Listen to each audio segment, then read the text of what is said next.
We'll start right off then. So who invented the metric system? Well, who? Von Meter. Yeah, that must be it. Yeah, von Meter. It was actually Englishman John Wilkins in 1668 on Monday, April 13th. And yeah, it was a Monday. Yeah. And yes, it was in England. And he defined quantities that we would later be named the liter, meter, and kilogram. What he did was he took a seconds pendulum, which had a 1 second period to it. It was the new high-tech toy of the era. And he said, let's take a tenth of that, which is 100 millimeters. Let's make a square box out of it. And that volume will be a liter. You fill it up with water, it's a kilogram, or 1,000 milliliters. Yeah, at any rate, he defined them. If you want details, you can look in my book. There's a whole bunch of them about him, my book, Death by a Thousand Cuts. And here is where in my talk years ago, I showed the countries that don't use the metric system, which it turns out they were Liberia and Myanmar, who both in the intervening time have legislated metric and converted to metric. So you have essentially the green ones are all metric, and there's a few here that metric is pretty much complete, and they still sort of use them. Metric units are in Canada are considered a substantial use of non-metric units because, well, they're close to that. And then the UK has its own special little thing here because it's really a mess. You can talk to the UK Metric Association. We don't have time for that. So at any rate, right there, we're it. We are now officially the only country on earth that does not use it. So it turns out that 95.8% of the world's population is metric. And by international treaty, Antarctica is not a country, so we can't throw that in any way. Oh yes, and metric people say this is metric heaven where they speak English in Australia. So some of this people on the net will have seen before, but I'm going to review a few things. One of the places that you really see where metric is important is in Australian housing construction. All of their drawings are in millimeters, which to a lot of Americans seems odd. Centimeters, this is in the actual standards. Centimeters are not to be used. No calculations are supposed to be done with them. They're not to be written down, it says even. They are never to be used. Australians use the power of Arabic numerals, which are actually Hindu, but at any rate, you know how big 500 is. 50, 5,000, you don't even have to think about it. You just, even when they're big numbers, people kind of go back to the Roman world. So this is from a brochure from Canada. And this is a wall plan, house wall plan in metric. And what you see here is it's 2,400 millimeters, 1,200 millimeters. That's all these integers at 400. The center to center is 600 millimeters off, and it can also, I guess, be 400, and somebody else told me 300. And you look down here, all of these are simple numbers. There are no decimal points, nothing. And it makes a difference, as we'll see. And why 600 millimeters? Because 600 millimeters can be divided evenly 24 different ways. So all of these different ways, if you do any sort of dividing, chances are you're going to end up with a module that ends up being something that fits nicely. Okay, here is what the Canadians show for a metric tape measure. And they're very screwy, I won't go into it, but they use inches for construction of ordinary homes, and for business they use metric, but it's very confusing. But here they say, okay, you get here your 990 millimeters, and then right here they say it's a meter. That's a dual scale rule. This is just not even a good idea. People don't realize it because they don't think about it too much. And here is an Australian one. When you hit that, it's 1,000. So there is no jumping from millimeters to meters.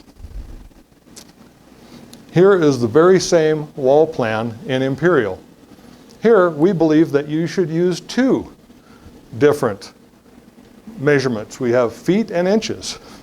So one distance, and we decide to have 2. And here you have 1 foot 4 inches, 2 foot 8 inches, and so on. Down here you have 76.5 for the part of the door opening, and it's pretty much a mess. And 16-inch center to center standard can be divided evenly in 5 ways, not nearly as many as the metric system. And one thing is that we have different scales on all of our rulers. There's several different scales. Here is a machinist one that has 8/16, 32nds, 64ths.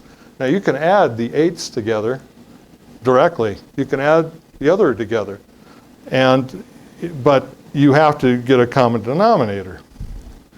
So if you measure something 3/8 plus 7/16 plus 3/32, add that for me.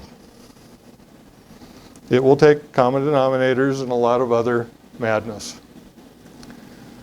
And what do? So we decided we should have a ruler that has 1 length for the integers, and then for a halves we make it a little shorter, and then for a quarter we make it a little shorter, and then for an 1/8 we make it a little shorter, and for a 16th we make it a little shorter, and of course when you're running along you immediately recognize which those are, right?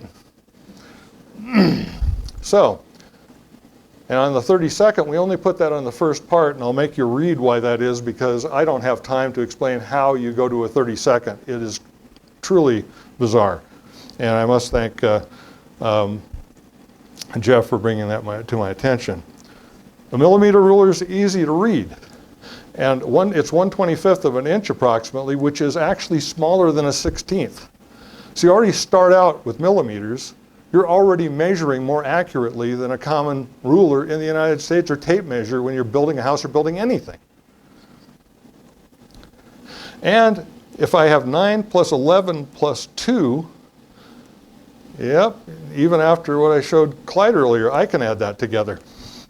So 22, it adds very easily, very quickly. And it's the same as 3/8, 7/16, and 3/32. So one of the things that happened with the metric system is during its history, everybody thinks in terms of what they used to know. And so there was a lot of imposition of imperial and old measures onto a system that was much simpler or could be simplified.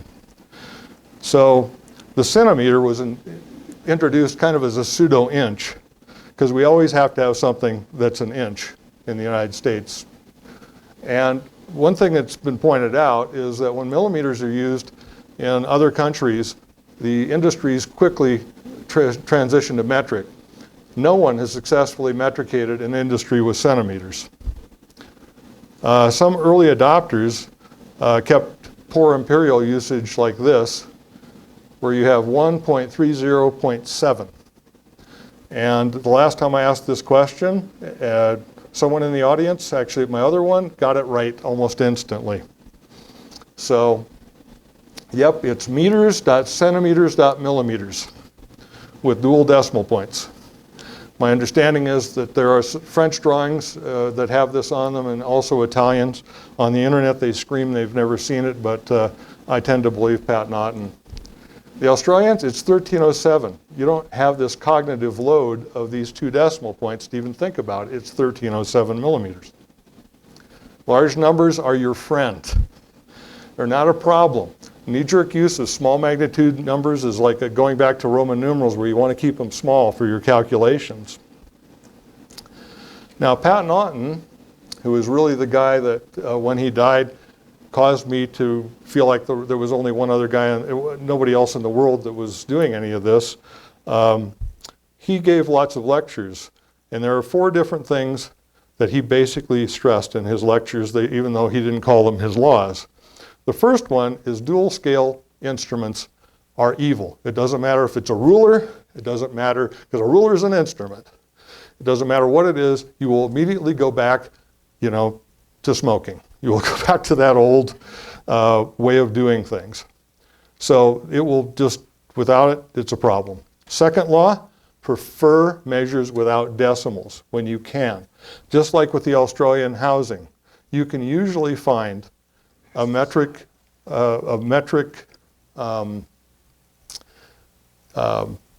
prefix that will encompass your dynamic range. And you can immediately compare things scientifically without a problem. Naughton's third law, don't change measures in midstream. And what this means is probably some of you are familiar that usually wine is in milliliters. So you'll see, 500 milliliters and then 750 milliliters. And when you hit 1,000 in the US, they go, oh, it's a liter. No, leave it 1,000 milliliters. It creates a cognitive disjoint. You can keep comparing the numbers, and 1,000 is not too big for your brain to understand. You can do it. They do it all the time in Australia with houses. Naughton's fourth law, no centimeters. In fact, none of the prefix cluster around unity, the hecto, the deca, the deci, the centi, those are completely unnecessary. You don't need them. And all they do is gum things up. Now, the millimeters, centimeters problem, I've been squawking about this. So how long ago have I been able to find, maybe further, but far back have I been able to find people understood this? Well, let's see, it says if we're going to work in the metric system, we will think in the metric system. And if you have you'll have no difficulty. You know how long a meter is, and you can visualize a meter. You can visualize a millimeter. Very few people pay attention to the centimeter, as the millimeter is so easy to handle. And that was the president of the Baldwin Locomotive Works of Philadelphia in the metric system hearings, October 31st of 1921. That was the 1921 metric hearings. There have been a lot of metric hearings and a lot of metric nothing over the years in this country. Pat Naughton said this in 2008, and he was one of the ones that helped metricate Australia, along with a few others, and he said, if you choose millimeters as your small unit for a metrication upgrade, then metric transition is smooth, rapid, and so economical that companies involved save so much money their net profits increase dramatically.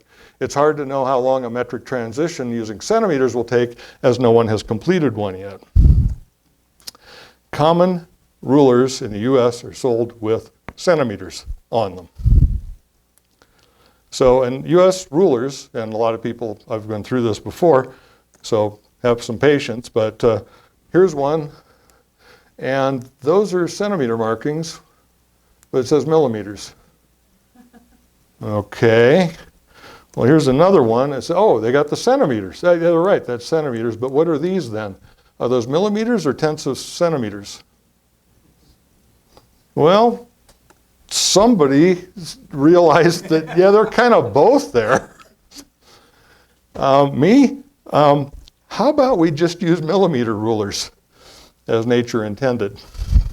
So you got 10, 20, 30, that's 15, that's 19. It's very easy to read at that point. Now, Pat Naughton gave this in his lectures. There's a place called A.V. Jennings in Australia. And what A.V. Jennings does construction. And during the metric switchover in Australia, what the head of this construction company said, does this metric crap really mean anything? Is it really different? So he said, he took an exact house, took a house and he dimensioned it in imperial, and yeah, they use imperial unlike us, and did it in metric. When they got through building it, this was in the 1970s, had 2 5-ton trucks of waste. The metric house had less than a wheelbarrow. And this is simply because, well, you saw how easily you can read our rulers. And this construction blogger that I was in Australia said, "We banished the centimeter as some de facto inch measurement and have never looked back." So, on to something a little new. Let's talk about shoe sizes. So Charles Brannock, American, created a measurement device in 1927, and it uses barleycorn as its measurement unit. And as you all know, because it's our system, there are 3 barleycorn per inch. And if you want to go back and look at the old definition, it's from the center of the kernel full and round on the barley. So you got to make sure. This was decided just after 1066 AD. Our units are truly medieval. That's why I call them ye olde English or medieval. The British reformed theirs twice since we've adopted what we use. So lack of adherence to any shoe sizing standard by manufacturers means that you can purchase a pair of shoes of the same size, different style, and you're not guaranteed for them to fit. I'll bet there's every woman in this place knows that's true. So why bother even having a measurement device at that point? Well, there's an international standard called Mondepoint.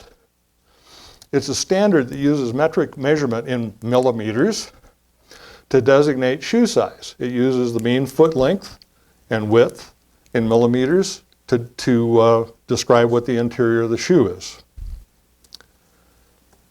So a Mondepoint of 210 by 110 is 280 millimeters long by 110. Because it takes foot width into account, it's a much better fit. NATO and other military forces have adopted it so that the shoes will fit on their soldiers. We also use it here in the United States on ski boots because those are rather expensive. So here's a nice table from Australia. And here you can see US male and female because, of course, you need different measurement sizes for men and women. So you got Mondepoint are all in millimeters right here. Now, it's interesting because the US always seems to have something like an inch. And so they just ignore what the standard says. So here in the United States, the shoe widths are not given. That was also true of the Australian. A lot of times they don't, but they, good shoes they should. Here is a U.S. size. And what you see here is they have U.S. women's, U.S. men's, and they have Mondepoint right here. And of course, they put them all in centimeters. So you have a 0.5, a 0.5, a 0.5 instead of just a simple set of integers. We have to inject the cognitive load of a decimal point in our calculations. It reminds me of a scene from Hitchhiker's Guide to the Galaxy where they ask the hairdressers to come up with fire, and they have a couple of sticks that they put together and made scissors out of. That's kind of the way we do things. Oh, and so what is the preferred system of measurement in the United States? Well, it was Ronald Reagan in 80 something or other that passed a legislation indicating that the United States metric system is the preferred measurement system. So we all are going to prefer it from now on at least, right?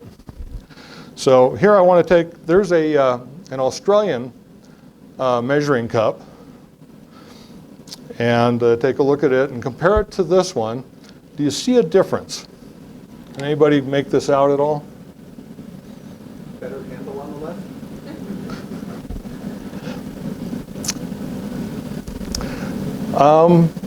Another aspect. So here's the situation. If you look at this one, most people are right-handed.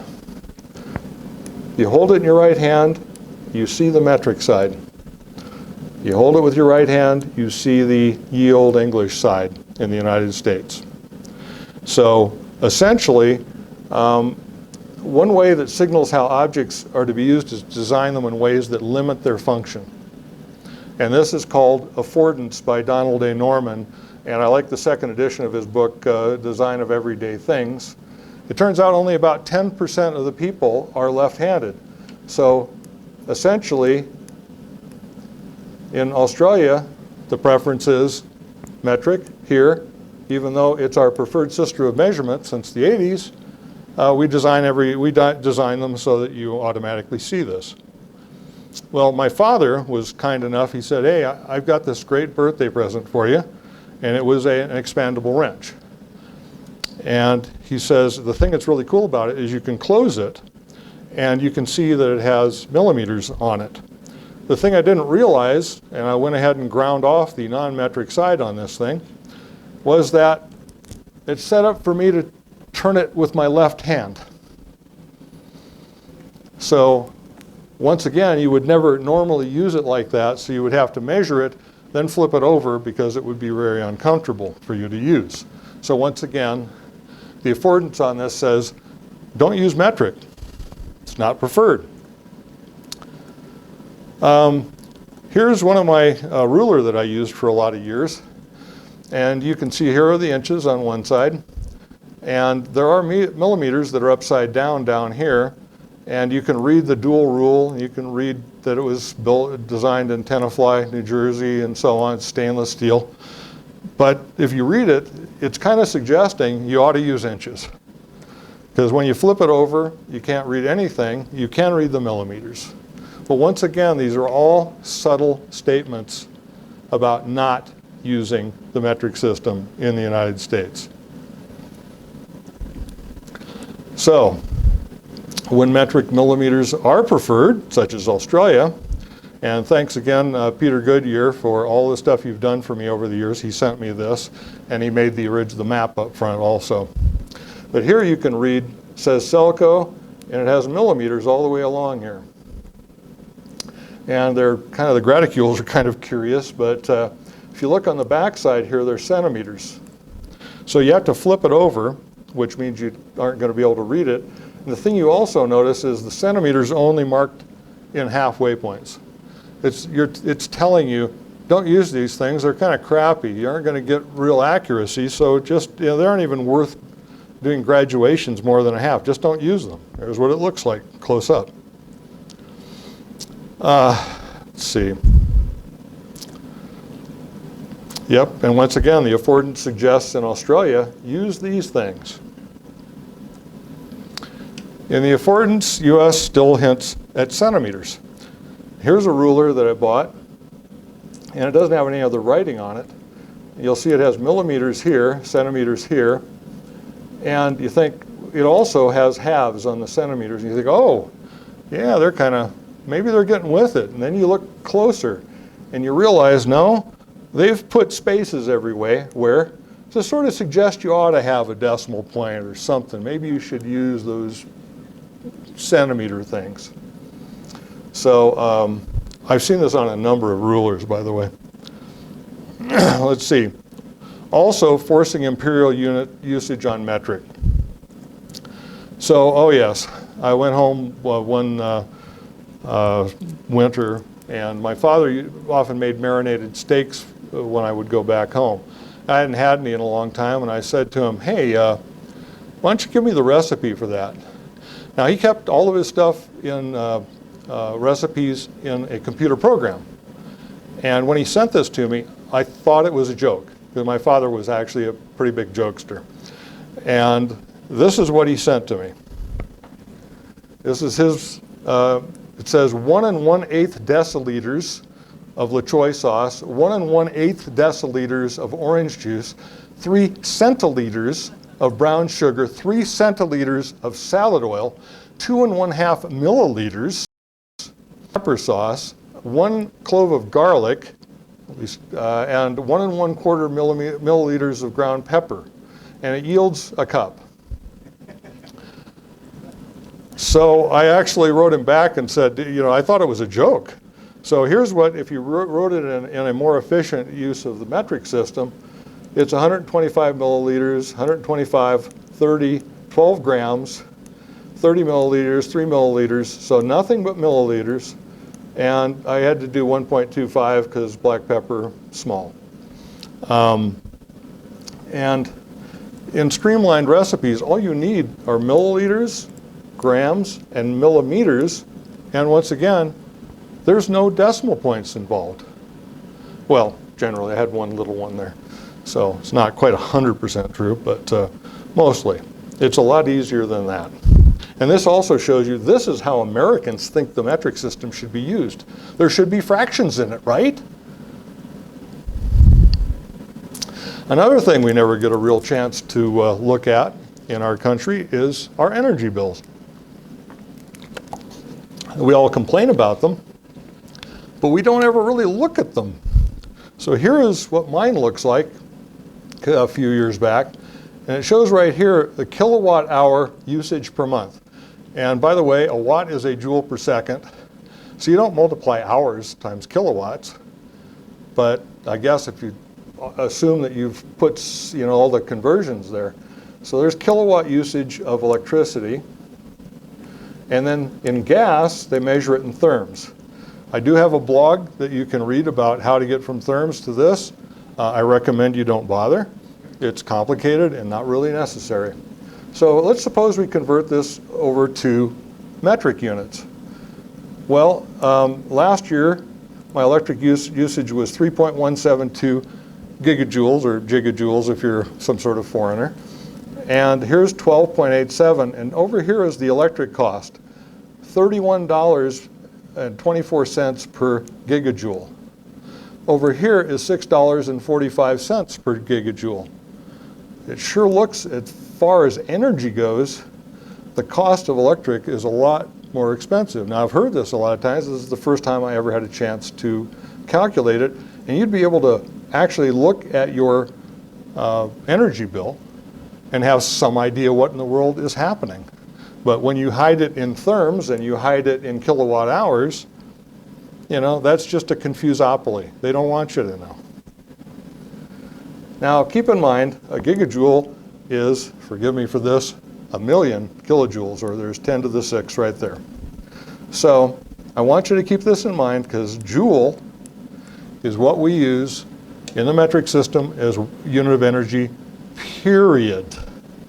That will be important in a moment. So here is a Subway napkin that Peter Goodyear sent me from Australia, from Subway. And it has the how much energy in kilojoules it is. So for the Veggie Delight, it's 859 kilojoules. And they have 6-inch Subway sandwiches down here spelled out because they don't use inches. So people really aren't sure it's a trademark, in fact. Yeah, it's not even a thing. And down here you'll see it's also, I think I have one more thing, yeah, 6-inch sandwiches, and it has, this is the Australian version of it. So I had to do research by going out to Subway myself. And the Subway napkin, here's the American one, Veggie Delight, 230 calories. But people in America say, well, isn't that metric? No, it's not metric. In fact, it's they're not only calories, they're kilocalories. So what you have is kilocalories. Kilogram calories are not part of the metric system. Calorie is an echo of the defunct, discredited caloric theory of heat. It is something that's not even well defined. Pat Naughton used to love to complain about this, and I agree.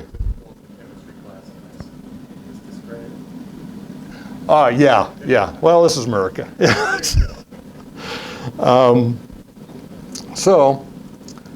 And to keep in mind, everything from your gas bill to your whatever you eat is all joules. It's all one unit, no confusions. So let's talk, what's that? Not mine. So let's talk about metric paper for a minute here. I had the privilege to work at a television manufacturer for a while. And when they decided to start doing high definition television. And over here is the old NTSC 4:3 format. And here is what was chosen to be 16 by 9. If you want to look up why it's not 1 by 2, it's a political argument, not really an engineering one. But 16 by 9 is what was chosen. But it turns out that all these other film formats, they tried to get them as close as possible, but you always have to letterbox them, either up and top or on the sides. And that is, you cannot map an image that is of one ratio on top of the other without distorting it. And the whole idea is you don't want to distort the picture. So you're all probably very used to seeing letterboxing all the time. So they chose 16 by 9 because they claimed it fit these with the least amount of letterboxing. Now, but the point is, there's no mathematical way you can map this onto this or anything else without distorting it. Well, actually, I guess it'll be the other way around because you're going back to 4 by 3. So I'm just trying to give you a warm-up here for, these are two different kinds of paper, and don't worry if you can't read it because it's hard to read. But this is 8.5 by 11 paper that we have here in the United States. And you get two 11 by 17s and then 17 by 22s. Over here is A4, which is kind of the metric equivalent. You have A2, or A3 paper, excuse me, there, A2, A1, and A0 right there. Each one of these you can split in half. Now, the thing that's different about our paper is that all of these A series, which by the way, the Germans came up with this, I believe, in the 20s, every one of these, the aspect ratio on the paper is the square root of 2. If you take 297 millimeters by 210, which is A4, you get 1.414, which is the square root of 2. The American paper, the aspect ratios oscillate back and forth. They go from 1.29 to 1.5455.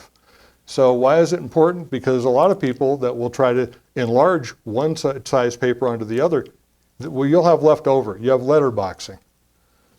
And you don't have a complete usage of the paper. So we waste, it's really a waste. In fact, one of the things, a few things I remember the Brits complained about to me that I've met here in the US is, what the hell's with you people? We tried to enlarge some stuff and this is what happened. And just to show you here, here's the American paper sizes, and what I did was I just sliced through. You can see they're not parallel. Because these metric paper have the right ratios, they're all parallel to one another. So A0 is 1 square meter by definition. A1 is a half, and then a quarter, and then an eighth, and so on. And so basically those are nice. If you have A4 paper, you have a pretty good idea what the size is. Now, metric paper has mass per unit area. That is something that's defined on it. U.S. paper weight designation depends on the basis size and the basis weight of 500 sheets of that basis size, which is also known as a long ream, which is, of course, 20 quires of 25 sheets. Why wouldn't you want to fight for this? At the left is a list of the basis sizes for some common papers. I used to print on a lot of 50-pound offset, but I also needed to know the basis size. So, and even some of these basis sizes are not manufactured, but they exist as a virtual standard. So here you go. You can start with Bible, which the basis size is 25 by 38. Blanks is 22 by 38. If you notice, none of these, well, that one's the same. There is no rhyme or reason to any of these basis sizes. And you have to know, yes, when I was a printer, I used to go to my father and I'd ask him, he'd say, just give me a while, I'll come back and tell you what we should weigh after it's done, if we have enough sheets through the press. Metric paper is in grams per square meter. So if you have 80 GSM paper, 80 grams per square meter paper, A0 is 80 grams, A1 is 40 grams, A2 is 20, A3 is 10, and A4 is 5 grams. Really simple. And there's a frightening picture of me actually running a printing press when I was a printer. And that's 17 by 22 in a Royal Zenith printer, or offset press. Metric dating. Yep. Well, it's far less exciting than it sounds. Sorry, I just have to get your attention. It's actually year, month, and day. So July 4th, 1776 is 1776-07-04. And it is the international standard ISO 8601. And some people in the back actually knew this. So we get brownie points. So the use of this dating scheme allows for automatic sorting of folders by date and data. Windows PC can easily accommodate it. Here's a screenshot of mine. Sorry about not having 24-hour there, but it's also used at the bottom of the slides. So at any rate, so you can do something like this. You can say the file naming format, you can say a name or title, which is kind of constant. There's your date in ISO 8601 and some sort of changeable title or description. For example, there's a Des Moines Register article. So every article by the Des Moines Register would be sorted. Then it would be 1975-08-23. And then Islands in a Metric World is the name of the article in the Des Moines Register. And here, I know this is really hard to read, but here I have the RWT, which is the name of a company, and then RPT is report, and then here they are all sorting themselves automatically, and then each of what the report titles are. And here you can do the same thing with folders. It's the same exact thing. And this one is Metric Maven, and then the month, day, year, or ISO 8601, and then Invisible Infrastructure, all the titles of the different blogs that I did. So I can find these. And when I actually switched over, I don't know, a long time ago, and this was suggested by Jeff over there, is I can find, when someone comes and asks me for work that I did 5 years ago, this has happened, I can find it almost instantly with this dating method. And I see it more and more often online. Unfortunately, I also see people using it backward, which is pretty weird. But I am seeing it a bit more. And think, it makes sense. Large numbers come first, smaller come second. 128 is 100, that's the biggest, 20, the next one, so on. So we're just switching it around so that it matches what we normally do anyway. And automatic date and time sorting if we use 24-hour time, which of course, unlike a lot of European countries, we don't, but wish we did. So you'd have year, month, day, hours, minutes, seconds. So 2012, 1104, 1730, 34, everything, which November 12th, so on. One can optionally place a T if you wish. And there, during the pandemic, is my ISO 8601 clock, because I had the time. So I have a couple of those at home. So Faro units. Yeah, these are units that really we use, but are they really controlled by anything much at all? 3 teaspoons in a tablespoon. So it turns out that the abbreviations are easily confused. A lot of people who've made recipes have discovered this over the years, which causes, in the case of if you're giving medicine to a child, you can either give them 3 times the dosage or 1/3 the dosage, which is bad outcomes often both ways. Milliliters are integers. It's going to be 25, 50, 100, whatever. And here is out of the Journal of the American Medical Association from September 20th of 1902. The top basically says, you know, if you go to a flatware drawer and you're going to give your kid a teaspoon or a tablespoon of what we Myers Brothers druggists give out, they aren't accurate. so we should stop using them, and we should use the metric system. Down here it says metric system is a necessity after the Myers druggists pointed it out. It says, we have pointed out, it says Myers Brothers druggists on various occasions, that the metric system would be adopted by the United States government as soon as our commercial relations with the world at large reached the proportion which would make adoption of the metric system a matter of necessity. We're the last one, so that still hasn't happened. It seems that our country has about reached that point. The Committee on Coinage, Weights, and Measures adopted to the Shafroth bill. John Shafroth was a U.S. Senator from Colorado, a U.S. Representative from Colorado, and he was the governor at one time, and he fought for metric, and it was in the 1902 Journal of the American Medical Association. So 111 years later, as we stand here, the Journal of the American Medical Association, same one, says group urges going metric to deal with dosage mistakes.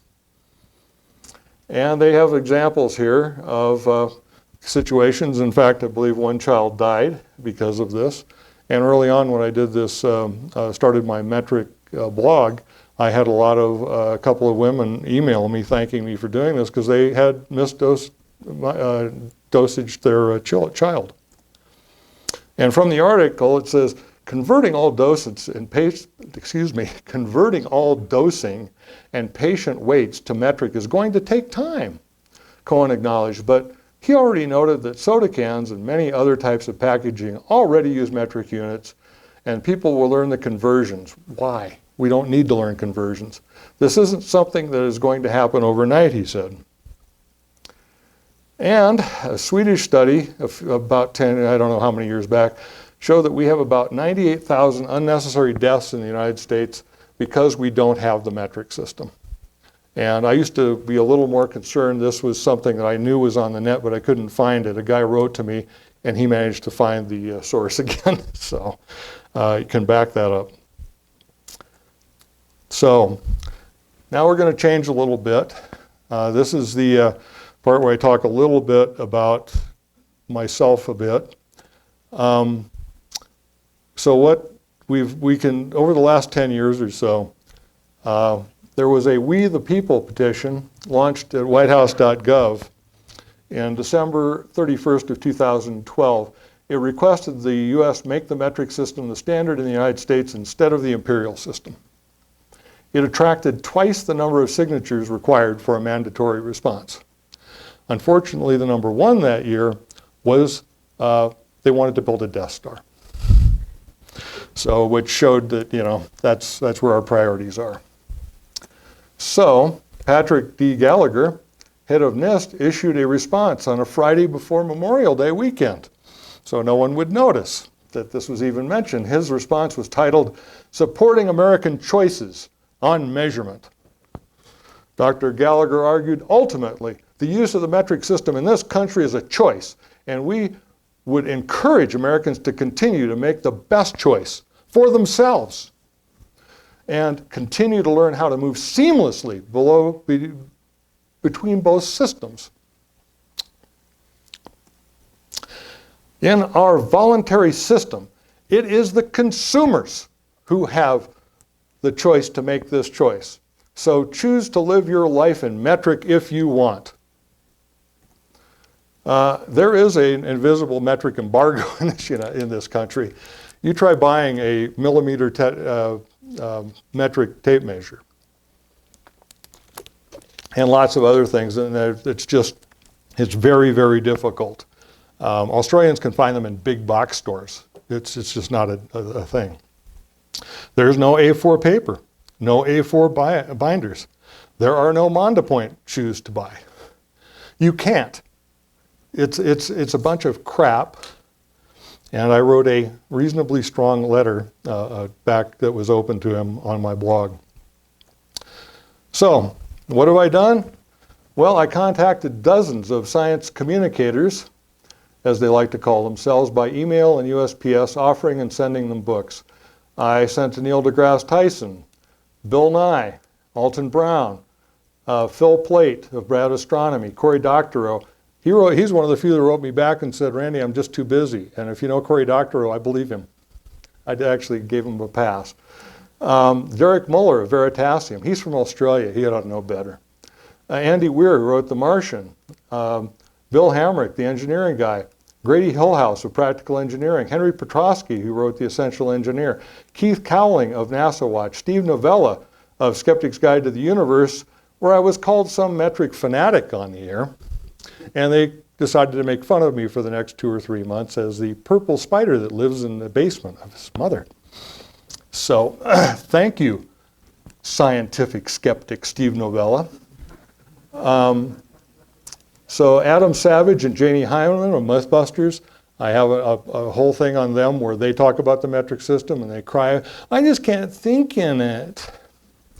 And let's see, Rendell Monroe of XKCD. I also wrote to Adam Conover and his producer. None of them. Other than, the only replies I got was from, as I said, Cory Doctorow wrote me back, and so did one other person I've forgotten about, but, oh yeah, it was Andy Weir, and he essentially was not that interested. Finally, Carl Wyman, Nobel Prize in 2001, who has been feted as a guru of science, a science teacher, indicated to me when I asked him about this, he said, it's politically impossible to get the U.S. adopted, so no reason to send me your books. Apparently teaching the science in the U.S. has no intersection with the metric system, I guess. And the thing that really, really burned me was his title of his talk was, we teach high school science the same way it was done in medieval times. Well, apparently he likes medieval units. So I was pretty cranked out of shape. I think this is when I finally went, you know, what do you do? So the one thing that was positive that we did, and this was with Peter Goodyear and Jeff's help again, is the metrication in Australia was placed into the public domain and distributed on PDF. That is where Australia explained in a little monograph how they switched their entire economy over to metric. So it's like, no, it's not impossible. You know, the Australians did it. I contacted Congresswoman Diane DeGette several times over 10 years. One of her aides said that ship sailed in the 70s and isn't coming back. I also contacted Senator, I don't want to be a Senator, Hickenlooper, and Senator Michael Bennet, and never received any replies, actually. Let's see, the things I did do is I published Death by 1,000 Cuts, which is a collection of essential essays from my blog. Dimension of the Cosmos, which breaks all of the metric prefixes into worlds, like megaworld, gigaworld, and so on, and talks about, gives scientific anecdotes about each of them. There are also pretty color pictures for people. And let's see, what else did I do? Death by 1,000 Cuts is a history of the metric system in the United States. You can learn about the history of Wilkins, who invented the metric system. And by the way, poor George Washington, 3 different times he asked Congress at his, I think it was an inaugural address midway through, and then at the end he said, please, would you please fix the weights and measures in this country? So he's kind of getting a bit of a short shrift on Saturday Night Live, but it worked. So there's what that looks like, and that looks like, and that looks like, and I do have them up here should you be interested in purchasing one for a very minor amount of money. So 10 years of, let's see, I emailed every book review podcast I could locate. That was at suggestions of people here.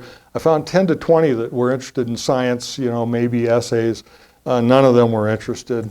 I sent physical copies of my to NPR's 2 book shows. They were not interested.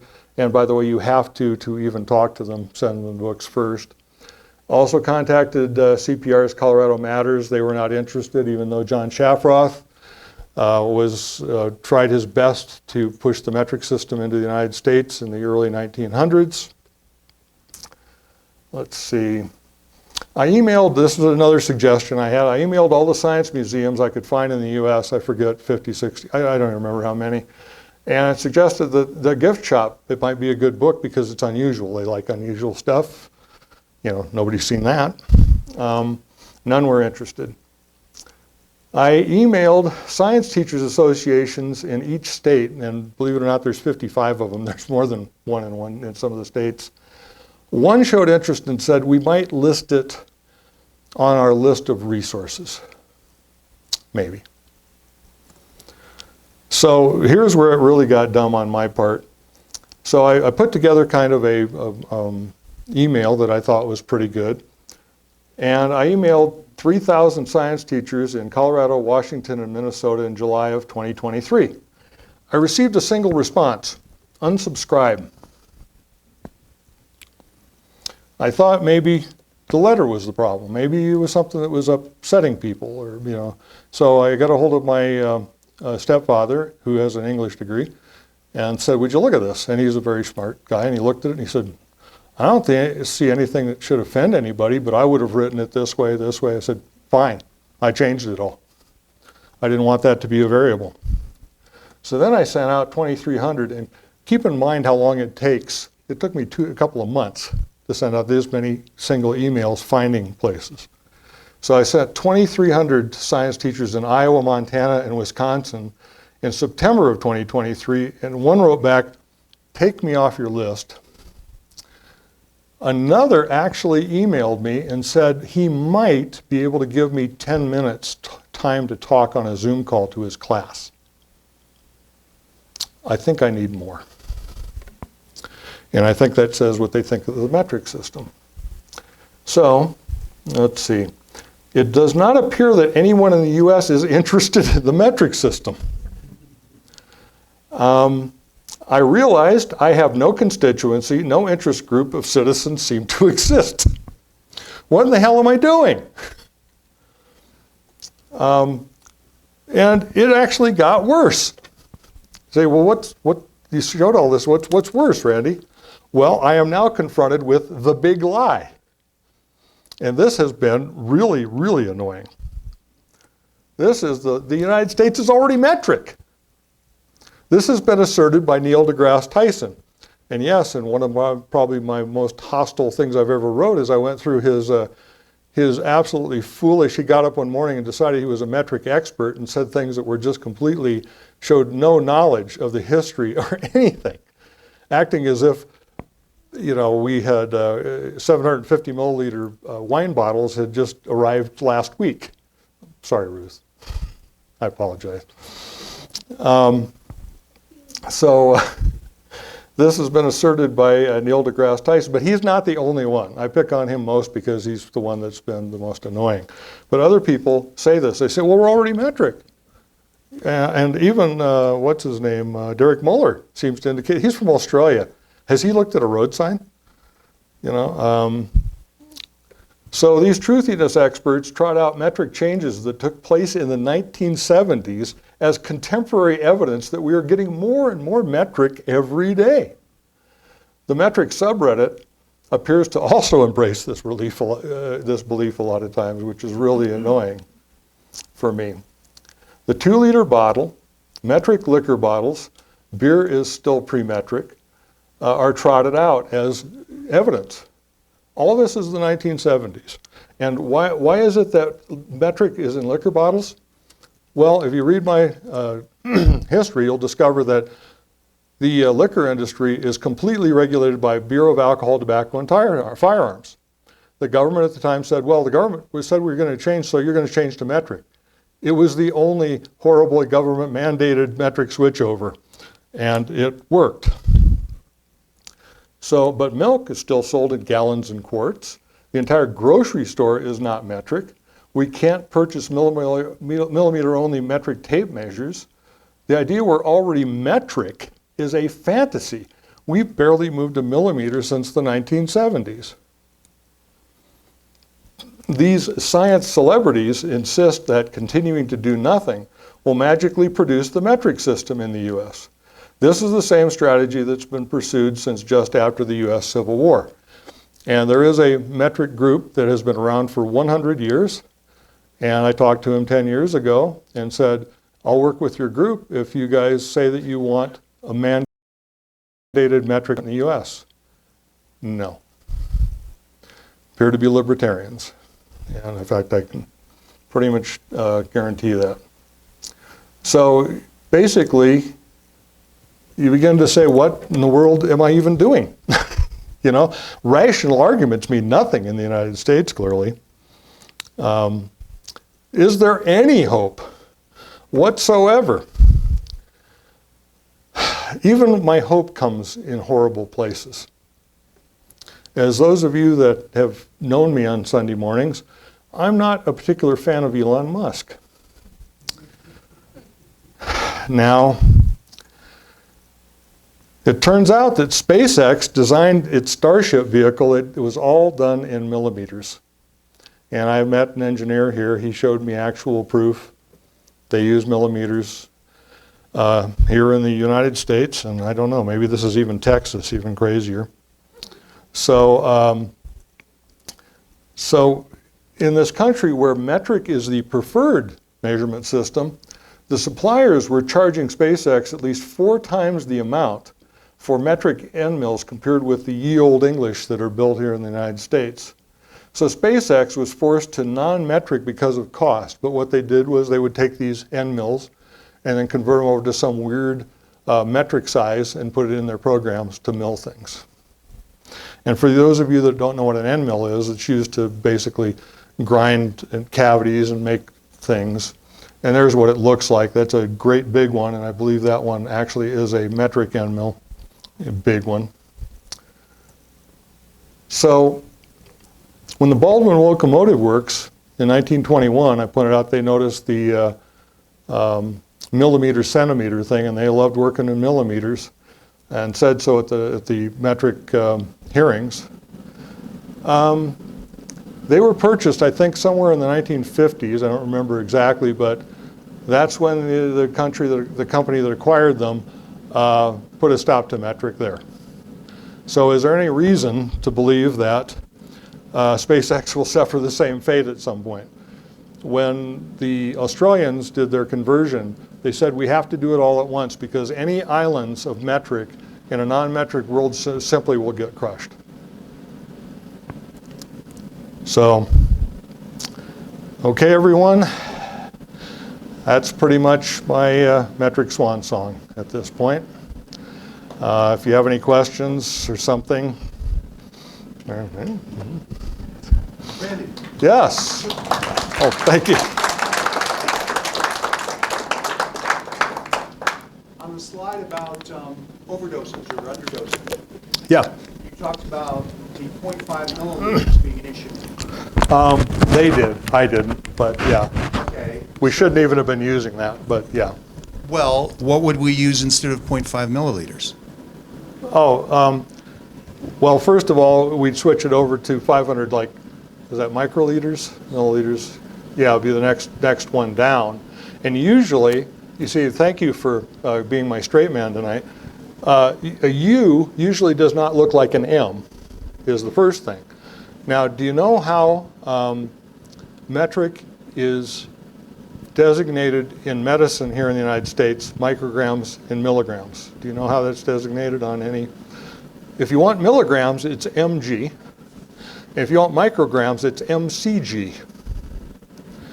And people screw up and leave the C out, and there are a lot of problems. In fact, on my blogs, I have examples where thankfully an engineer who actually understood metric looked at this dosage they were going to give his daughter and said, this will kill her, and called up and kept them from this mistake from killing them. MCG also, all of the natural supplements are unregulated in the United States. And I have one blog where I discuss the fact that you can send your list of all the different chemicals you want to put into these supplements. Well, some women got sick, damn near died, because they confused MCG in selenium, and these women were all, I believe it was selenium, overdosed with selenium. So yeah, once again, Newton's laws. Use them, live them, love them.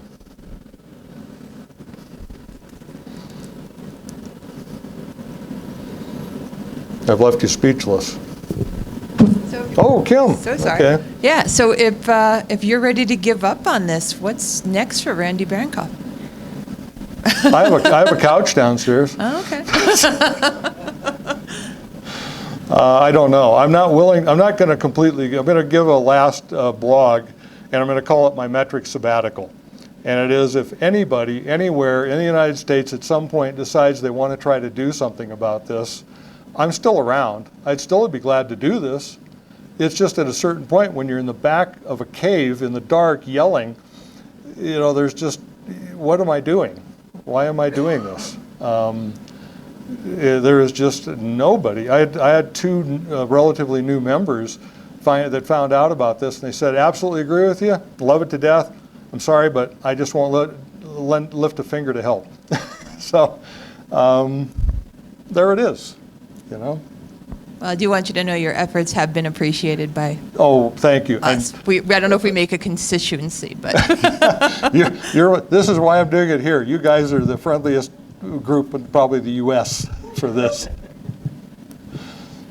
So I'm assuming there was some sort of evaluation of the cost savings when Australia moved over to the metric system, possibly in manufacturing. Maybe. Oh yeah. Oh my. It's in my book. But the one thing, Australia over and over in metrication in Australia described the cost savings. Which, by the way, if you just switched to metric, just millimeters for construction, you'd save 10 to 15%. And think about that. They've done that since the 1970s. If we'd have switched over when John Shafroth in, say, 1905 wanted us to, and we did it right, we would have saved all of that off of our GDP forever up until now. The Australians, the other one that's really interesting is fasteners. And that is in Australia, they switched over a Ford plant. And by the way, Ford got all cranky about this switching over to metric, and they had their accountants come in and crunch those numbers, and they were going to present a bill to the U.S. government until they discovered they were going to save a bunch of money. So then they shut up. But what happened was they had this huge number of fasteners, and they realized using what are known as preferred numbers, if you know what those are, a French engineer making cables in the 19th century determined the spacing that ends up working for the metric system perfectly of fasteners that overlap enough that you only need this many fasteners to do anything you need in engineering, and you don't need any more. And when they did that in Australia, they took a ton of fasteners, because we have, well, in my other metric talk, I usually explain the difference between 440 and quarter 20 and what an insanity that is.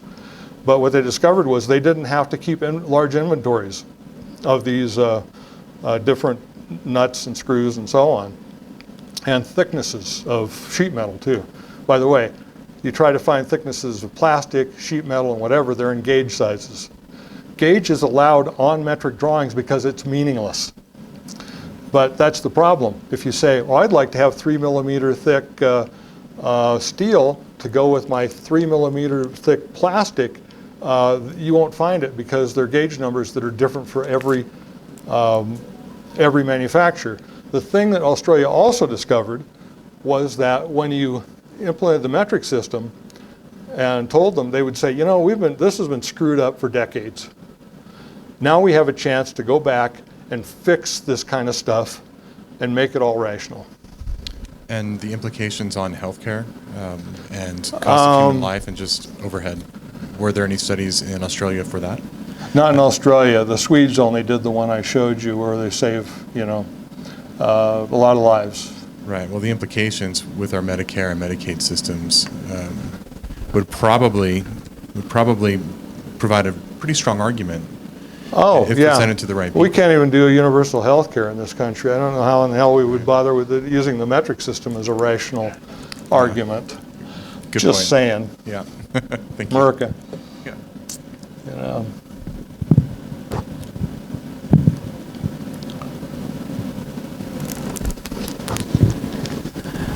Randy, I just have to say, it was one of the coolest things that ever happened to me was finding out I was sharing a coffee with the metric maven, right? This is cool. Randy's blog is awesome. I read Death by 1,000 Cuts. It's great. You should know it. know it, understand it, be an activist. Everybody can be the change in the world. Set all your phone apps to metric, your weather apps, your GPS. Your brain just retrains itself. And maybe if we raise up our kids to just use it all the time, gradually we'll get the change, but we won't be the change if we keep using the stupid freedom units. Yes. Lastly, there is a 8-meter, all millimeter metric measuring tape floating around here. It's currently up at this table. If anybody wants to put it in their hands and look at it and see what it looks like, how it measures things, feel free. Please don't break it. Thank you for doing that. I brought one and forgot to pass it around. So there you are. Thank you. Well, I have a question then. Oh, It's Ron. so I was wondering, teachers and engineers, scientists from America, how much trouble do they have when they go to try to work in other countries? Plenty. One of the first things you have is, let's go to Britain. Okay, I'm an engineer here in the United States, so I'm going to go to Britain. And I tell them, I'd like to have a 15 mil thick piece of metal. And they go, 15 millimeters? That's really thick. Oh, well, I guess that dumb Yank wants it. So they go and do it. No, it's, you have to, what we call the mil, which is 1,000 of an inch, which is a federal unit, by the way. It's not regulated by anybody. They call the millimeter. So be careful when you go from place to place. The other thing is I had, I used to go to this coffee house down on Race Street, and the coffee and everything on the menu was all engineering drawing, and it was all in inches. And the guy running the place was Italian. He owned the place. I walked up and I said, you know, why in the world do you have inches? Oh my God, did I get a reaction? He said, this stuff is crazy. You know, he says, this is nuts. He said, I came here to the United States. He said, I went down. He says, I couldn't figure out the machines. I didn't understand what was going on. He said, thankfully, there was a Mexican guy working there, and he could do both. And he sat and spent a bunch of time explaining to me how I could use inches in all of my work, because it's just crazy, he said, which is true, but last country. Wanted to give you a little hope too, Randy. Somebody brought up healthcare. Denver health system has changed over. Like, you go in, they take your weight and height in, unfortunately, centimeters. Yeah, what do you do? But it's there, and they do know it's a problem. I've talked with people who work for the VA. They use metric for all the patient information, drugs, and all that. Yeah, the thing that got to me was 10 years ago. I think this is becoming less true. Is they would this blew my mind. This is our healthcare system. They were measuring everybody in pounds, converting it by hand to kilograms, figuring out the dosage from the kilograms, converting it back to our stuff, and I just by hand. And I was astonished. 98,000 people dead. I wasn't real shocked, you know. And this was a nurse explaining this to me, and I just, wow. And so they are now starting to measure people in kilograms, at least eliminating, you know, one of the steps. I was at the doctor's office the other day, and they weighed me, and I said, I'll probably be about 100. I'll probably be about 192 pounds, and she said, we do everything in kilograms. Cool. That's what I want. Yep. Oh, Clyde. I just want to comment on something in the 1970s, that there were people who very subtly sabotaged this conversion from our ye old system to the metric system. I'm a baseball fan. I went back to visit my family in Cincinnati, went to see a Reds game at the Riverfront Stadium, which has been torn down. And you usually have distances. So down the left field line, it was 340 feet and 110.87 meters. Yeah. I mean, they did everything they could to sabotage any kind of reasonable transition. Yeah, this is in the American Machinist magazine in the early 1900s. They hated the metric system, so they took all the pipe values and converted them over to millimeters in these, 3 decimal places. And one guy wrote in and said, well, we don't do pipes like that. We do 8 millimeters, 9 millimeters, And it's the thing, like I've said, 37C is your supposedly your body temperature, and we do 98.6. And everybody goes, well, it's 0.6. It must be that accurate. No. One thing I've wondered about is that when we're just speaking casually, we'll use, inches or feet in order to imply how much precision there is in a measurement. Right. And when you're using millimeters and you want to somehow make it clear that you're making a rough statement, not right down to the millimeter, is there a convention for how people do that? I, on my blog, have a discussion of what I call the implied precision fallacy. Just because I say that something is 1,000 milliliter glass doesn't mean it's good to plus or minus a milliliter. It's one of those things you just get used to. And people will actually try to measure within a millimeter on houses. Not everyone. I've talked to some of the bloggers and they go, oh, God, because it's actually, well, that's close enough. That's part of the problem. They say, well, that's close enough. Saying, well, it's 115 millimeters, 110's good enough. And that's so, but a lot of the workers that are very diligent will actually try to measure it, and you'll get better housing. But no, this idea that if you quote a measurement size, that you're implying a precision, is just something that I was told in grade school, and I think it's just folklore, personally.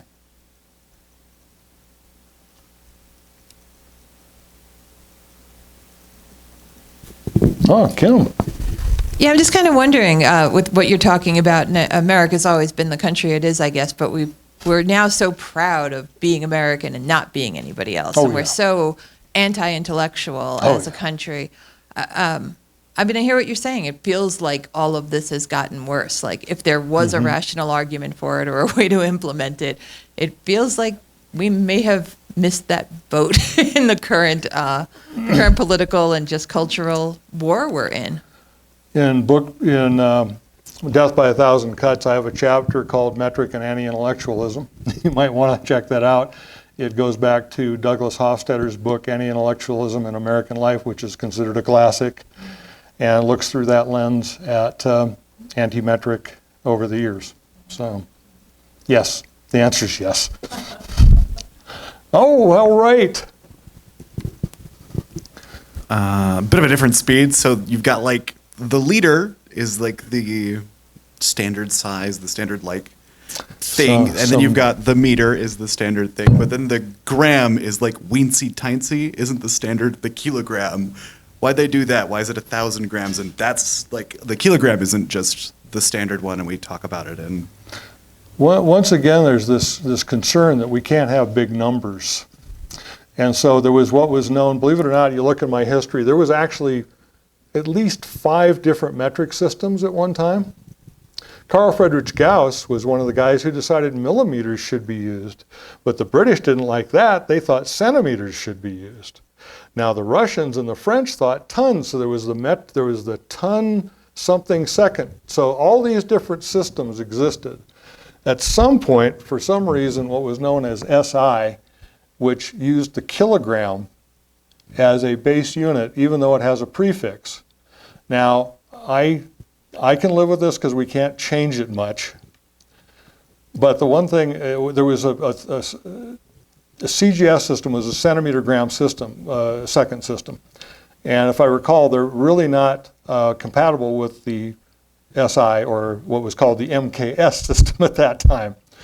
So one of the things I hate, and I didn't mention here, is that I always put a capital K in front of kilogram, and I don't even understand to this day why, but a joule is a kilogram meter per second squared. And so they've decided that's the case, and I have to live with it. But yeah, I'm not overly crazy, but use grams because you don't have to use decimal points with grams. And Pat Naughton, in one of his lectures, pointed out that this has actually helped healthcare again, because they were looking, when people were looking at babies, they would want to measure them in kilograms. And you're sitting there going, well, as the baby lost or gained weight, it's about another half kilogram or a tenth of a kilogram. Well, when you look at it, you can tell in grams. You say, wow, that baby weighed 500 grams last week and now it weighs 425. That doesn't sound right. And so you get a much better, using Naughton's laws, a much better idea of how the magnitudes compare. And so, yeah, I'm not crazy about the kilogram, and they want to use a lowercase k for kilo, and I don't. I'm a metric rebel. If they're going to use capital M, mega M, I'm going to use capital K.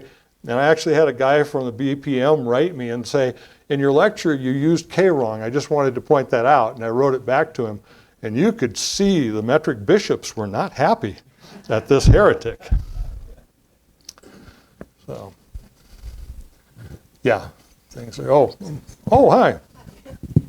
Do you have any details or updates about how the conversion has gone in Myanmar or Liberia? Only what, once again, I want to always give a shout out to Peter Goodyear in Australia, who does the metric.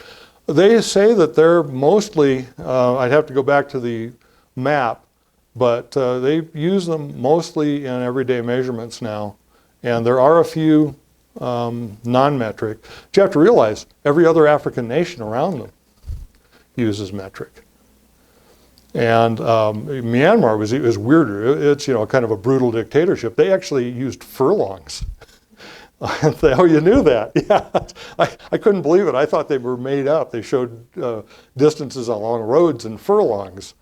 I mean, even we don't do that, you know. But yeah, apparently it's gone pretty good.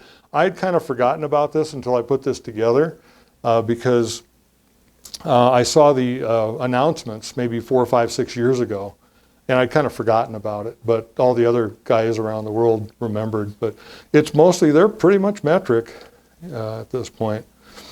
I'd have to go back to my little map to figure that out.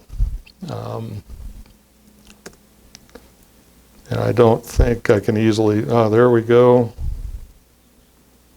And okay, let's see, what do they say? Let's see. Here is Myanmar and Liberia, and they're both kind of this greenish color. Metric conversion complete, but non-metric units often in use. That's what's being said by on Reddit at this point. Yeah, and I always loved Archer. I don't know if any of you guys watched Archer, but he had the best metric jokes ever. And when, I'll never forget when Archer said, metric, who uses metric? And Lana says, everybody except us, the US, Liberia, and Burma, or Myanmar. And Archer says, who'd have thought those two countries would have their shit so together? Yeah, well, watch Archer for all the most metric jokes you'll ever see in a series. Okay. Yeah, sorry. So I vaguely remember reading that a Mars lander was lost because of the confusion of units. Do you have any details on that? I'm trying to remember the blog I did, but yeah, the Mars. I was actually working down in Littleton when that happened, and one of the engineers said, "Well, we said we'd get Mars. We hit Mars, so it's there." But what actually another person in this room, who I won't name, knew the navigation person on that at the time, and they had gone to let's have some part-time people doing this, and it turned out that the numbers were not that far off for a while on the Mars Climate Orbiter. They weren't off that far, and by the time they figured out, wait a minute, these are diverging, well, we hit Mars. Now, there's another one. There's been a lot of, I guess I'll call it cover-up, but it's not exactly a cover-up when you make a report this thick and you hide what your boo-boo in here. Yeah, you may have seen this. There's a thing called the DART project, and I have a blog about the DART. What it was supposed to do was be one of the first situations where two two satellites were supposed to automatically dock with computers, first one. And so what happened was they started coming together, and then they crashed into each other.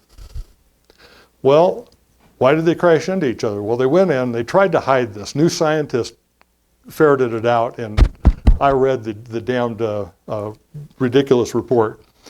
What happened is they decided in the computer, apparently some Americans forgot that the GPS system works in metric. And so it wasn't feet. So it kept computing it, and the computer software would go, well, this is crazy. This is going too fast. There must be a problem. We'll reboot. As they're coming closer together. Wait a minute, this is too fast, and so on until smash and so on. Well, no one really at NASA wanted to admit that this was what happened, so they essentially buried it in a report and used some of our laws on export control to hide it. Yeah, I know, export control to hide it. I forget what the name of it is. But yeah, some of my friends in aerospace are saying, oh, you're a conspiracy theorist. And then I pointed at New Scientist. I said they read the same damn thing. And yeah, so we've destroyed 2, in case you didn't know. And who knows how many more, 'cause I may not know. Yes, sir. Yeah, I was just wondering, does NIST have any weight on this issue? I would think if of any government agency, they would have the most pull on what to do about this, and certainly their jobs would be hugely simplified if we went to the metric rather than keeping the standards and all these other crazy measurement systems. So I don't know. Have you ever interfaced with them? I'll say yes. I have tried to, and one of the other, I mentioned the big lie. There's a little lie, and the little lie is that we're more than 50% metric and moving forward. And in the NIST, Elizabeth Benham, who is at NIST, if you look at hers, you'll see this great big iceberg, and it says, well, all we're seeing is this little bit of non-metric in the U.S. I also went to the 100-year-old Metric Association and said, you guys said we're 50% and more. Could you show me a single study? Well, waited a while, and finally it was kind of like, well, it's a bit of a metaphor maybe, or we don't really have this. So we have no idea. Now also, it turns out that in that anti-competitive, that preferred metric, remember the preferred metric is the preferred system, there is a clause in that law that says, oh, by the way, we are quite concerned that other countries will take over our wonderful system and use it against us. So we have to keep an eye out for this. So one of the things NIST has to do is make sure this does not happen, that the rest of the world does not suddenly realize the genius of our medieval system and begin destroying us in the marketplace. And the answer is, yeah, they, oh, by the way, one of the founders of NIST, John Shafroth of Colorado. Yeah.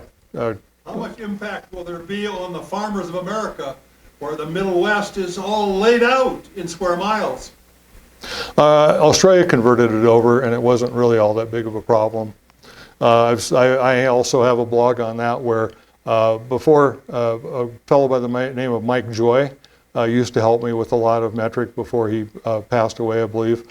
And he showed how it was converted over, and it really was not a problem at all. By the way, so Chuck, how many, tell me, how many football fields are in an acre? Yeah. Anybody? Yeah, we don't have any idea what an acre, it's not gonna hurt them. And I'm from Iowa, you guys can live with it, suffer, it'll be fine. Jeez, but it's not gonna happen either, so I don't even know why I bother talking about this.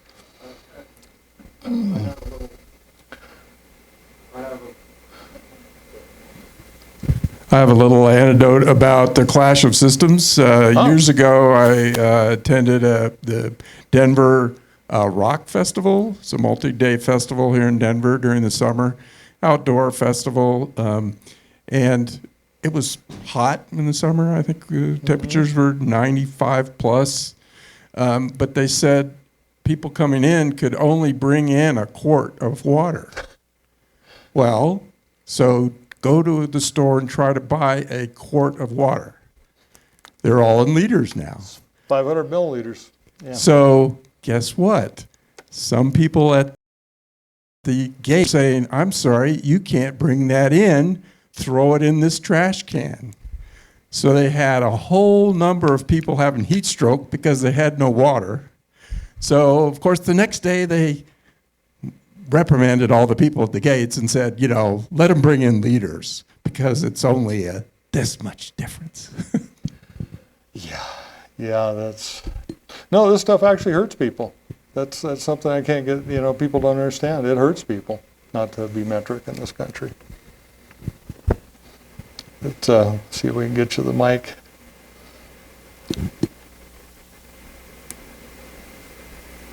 Yeah, so you mentioned,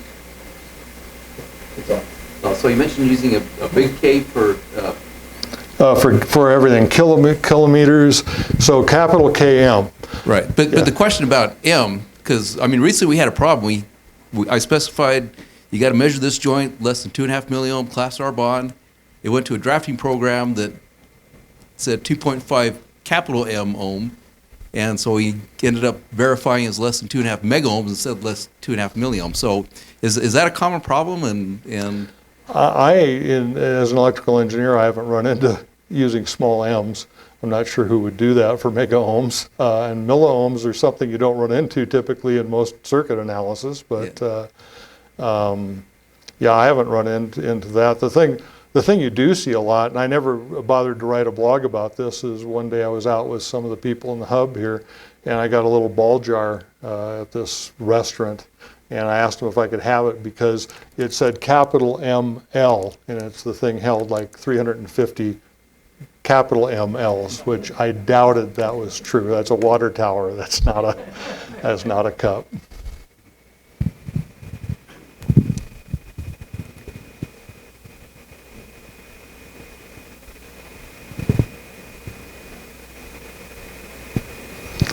Okay, well, were you guys out? okay, let's thank Randy again. Yeah, thank you. Thank you.